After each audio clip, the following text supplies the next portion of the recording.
Zaman dulu orang bisa kabur dengan deposito. Karena bisa 6%, 7%. Sekarang lu deposito mampus pasti. Nah jadi begitu depositonya udah mampus, mereka coba cari tempat lain, yaitu properti. Properti ini kenapa pertanyaan anak-anak gak bisa beli properti sekarang? Apalagi kalau di Cina udah bubble kan. Di Indo udah mulai nih. Kenapa kita gak bisa beli properti anak-anak muda zaman sekarang? Karena orang tuanya pakai properti itu store of value. Mereka udah punya residential yang pertama nih, mereka pikir duitnya kemana nih? Ya udah gue beliin properti, gue sewain Airbnb atau yang lain. Itu yang bikin harganya inflated. Ada namanya monetary premium dalam investasi di sana. Jadi harga rumah tuh nggak seharusnya segitu. Karena itu dibeliin sama orang yang punya excess liquidity lebih. Nah itu yang berbahaya menurut gue.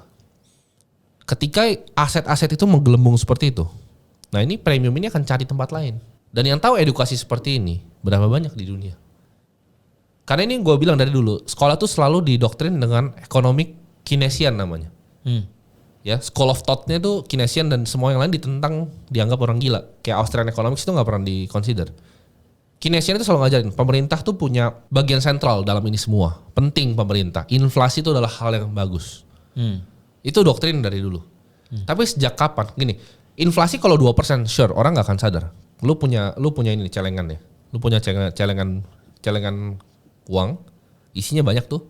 Adek lu nyolongin, tapi cuma kecilnya 2.000 gitu per minggu. Lu gak sadar, uangnya tetap sama. Tapi begitu kayak sekarang beras naik kayak 10%, orang udah mulai sadar nih. Dokter-dokter udah nanyain investasi itu gimana. Karyawan tuh udah mulai nanyain.